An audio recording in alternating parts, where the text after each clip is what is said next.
আমাদের প্রিয় সাংসদ প্রসূন বন্দ্যোপাধ্যায়কে সারথিয়ার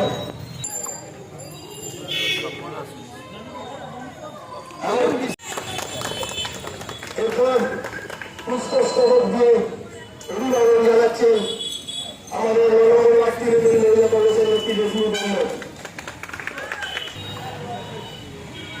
পুষ্পস্তবক দিয়ে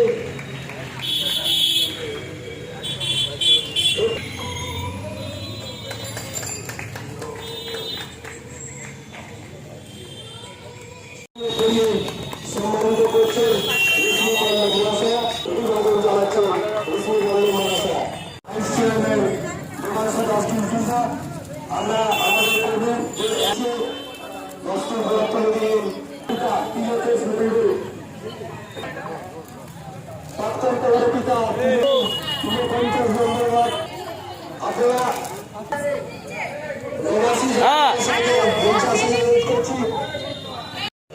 রেশমি একটা চিন্তা ভাবনা করে প্রচুর জামা কাপড় নয়, সুন্দর করে একদম মেয়েদের শাড়িকে দেওয়া, এটা কিন্তু খুব গর্বের। পুজোর সময় তার কত লোক পায় না, কত লোক অসুবিধায় আছে, দুঃখে আছে, কষ্টে আছে, এরকম। সেই জন্য ওর কাছে আমার একটা ভীষণ ভালোবাসার ব্যাপার আছে। ও আমার কন্যার সম। ওকে রেশমিকে যেদিন থেকে দেখেছি সেদিন থেকে আমি বললাম, কেন তুই রাজনীতি করতে আসছিস? ও বললো, না, আমি ভালো কিছু চাইছি, মানুষের কাজ করবো, সেই জন্য পার্টিটা করতে হয়, সেই জন্য করছে, কোনো অসুবিধা নেই। আমরা সাউদিয়া বাগখালি বলছি, এখানে আমাদের যে বস্ত্র ওয়ার্ড খুব ভালো সুন্দর কাজ প্রত্যেক বছরের বছরের করছেন আমাদের রশ্মি বন্দ্য। আমাদের অত্যন্ত প্রিয়, জনপ্রিয় হয়ে গেছে, আমাদেরও খুব প্রিয়। আমাদের সাংসদ প্রসূন বন্দ্যোপাধ্যায় মানে খুব প্রিয় গায়ে, বৃষ্টির মধ্যে ব্যস্ততার মধ্যে আমাদের সাংসদ চতুর্থবারের জন্য আমরা নির্বাচিত হয়েছেন। উনি এসে উপস্থিত হয়েছেন মহিলা লক্ষ্মী তৃণমূল কংগ্রেসের, আর তার সঙ্গে মিলিটারি বন্দ্যোপাধ্যায় মহাশয়।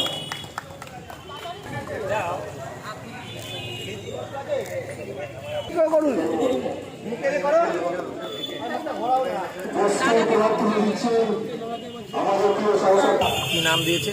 GM news. দাদা, এই জিএম নিউজ আপনার ইলেকশন থেকে আমি নিজে শুরু করেছি। আমরা আপনার একটা শুভেচ্ছা বার্তা আছে। ভীষণভাবে জানছি জিএম নিউজ এমন করবে যে সারা ভারতবর্ষ বুঝতে পারবে যে সততা কতটা। সেই জন্যে আমার মনে হয় এটা খুব সুন্দরভাবে তৈরি হয়েছে এবং আমরা ভীষণ গর্বিত যে একটা সৎ মানুষ, সৎ চিন্তাভাবনা কিন্তু সে করেছে। ভীষণভাবে অভিনন্দন জানাই। কোনো রকম দরকার পড়লে আমরা সঙ্গে আছি, কিন্তু আপনি এরকম সততা চালিয়ে চলুন, আমরা আপনাদের সঙ্গে থাকি। দাদা, শারদিয়ায় সাধারণ মানুষকে কি বার্তা দেবে? কি একটা ব্যাপার, কি পুজো তো সুন্দর হচ্ছে, পুজো হবেই, কেউ পুজো আটকাতে পারে না। এবং সেই পুজোটার আমার খারাপ লাগে যে আরেকজন যিনি মা দুর্গা আমার কাছে, তার নাম মমতা ব্যানার্জি, তাকে অসম্ভবভাবে নোংরামি করা কথা বলা হচ্ছে। আমার কাছে খুব দুঃখ পাচ্ছি যে উনি দুর্গা কম নয়, আর উনি কাজ করেন, নিজে ভালোবাসেন। আমার এই সময় পুজোর সময় এত লোক যাতায়াত করছে। আমি তো বলতে চাই এই ভাইদের কাছে, তোমরা ডক্টর, নিশ্চয়ই তোমরা ডক্টর, কিন্তু তোমরা এই সময়টা থামো না। আর যতটুকু করার তো আমার মমতা দি করে দিয়েছে। আর পুজোর সময় সবাইকে তো আনন্দ দিতে হবে।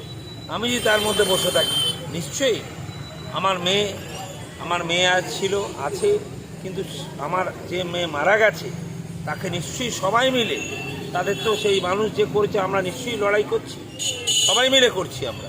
কিন্তু তার মধ্যেও যদি মমতা দিকে সকাল থেকে রাত অবধি গালাগালি দেন, এটা আমরা মানতে পারব। দাদা, ডাক্তারদের ফিজ এবং প্যাথোলজিক্যাল টেস্ট নিয়ে কিছু বলবেন? না, টেস্ট ঠিক আছে, আমাদের কোনো অসুবিধা নেই, কিন্তু অসুবিধাটা কোথাও হচ্ছে, ওরা কেউ ঢুকছে না। আর এদের মধ্যে ওদের ধারণা হচ্ছে যে এ খারাপ, ও ভালো, ও ভালো, ও খারাপ। কিন্তু মুশকিল ব্যাপার। নার্সিংহোমগুলো কিন্তু এই সময় 50% এগিয়ে গেছে। নার্সিংহোমগুলো 50-তে 60% এগিয়ে গেছে, দেখতে পাচ্ছি, মানে টাকা পাচ্ছে। কিন্তু কি কষ্ট করে গরিবরা তো পাবে না, বড় লোকরা করতে পারবে। যারা 10টা টাকা থাকে যারা 20 টাকা থাকে তাদের জন্যই তো করেছে এটা। ওটা নিশ্চয়ই আমরা মানছি, এটা অন্যায় অন্যায় অন্যায়, এটা হওয়া হবে না, হওয়া উচিত না। দরকার আমি পারলে আমরা পাশে দড়ি দিয়ে বেঁধে দেবো তাকে, যে করেছে এরকম নোংরা। কিন্তু আমাদের এই সব জায়গায় হসপিটালটা কি অসুবিধা পড়ছে, কত গরিব লোক এসে ফিরে যাচ্ছে, মারা গেছে, কমপক্ষে 600 লোক মারা গেছে। কেন? আপনারা করবেন, প্রতিবাদ করুন, সেটা আমরা সঙ্গে আছি, কিন্তু আপনার কাজটাও করুন। আমার মনে হয় আপনারা ডক্টর কাজ করুন, কি আছে, আমরা জোরে জোরে হাততালি দেবো। আপনি ওখানটাও বসবেন না, এখানে এসে বসবেন, এটা খুব দুঃখের ব্যাপার। বাংলা এরকম লোক না, বাংলায় সবাই আছে, আর বাংলা বুদ্ধিমান লোক আছে। এই যে মেরেছে তাকে তো ধরতে হবেই। আমিও ধরতে যাব, আপনি যাব, টুলটুল যাবে, ও পাশে তিলকে আসবে, সবাই আসবে, এটা তো আমরা আছি। সেই জন্যে আমি একটা খারাপ লাগে যে আপনারা মাঠে বসে রাতদিন চলছে, আর একটা লোক খেতে পাচ্ছে না, মারা যাচ্ছে, পড়ে যাচ্ছে, গরু বিড়া কাঁদছে। সেই জায়গায় এগুলো করুন, আপনারা অবশ্যই করুন, বসুন রাতে, কিন্তু ডক্টরিটা করে দিন, তাতে অনেক সুন্দর হয়, আরও হাততালি পাবেন, আরও মানুষ ভালোবাসবে। আমরা তো চাই আপনাদের মতন ডক্টররা থাকবে, আর আমরা সবাই কিন্তু আছি। আমরা তৃণমূল করলেই বা কী আছে, তৃণমূলের সবাই মা বোন ভাইরা আমরা আছি, এবং আমরা আছি যে অন্যায় করেছে তাকে আমরা অবশ্যই ওই গলায় দড়ি বেঁধে একদম মেরে ছাড়বো, এইটা।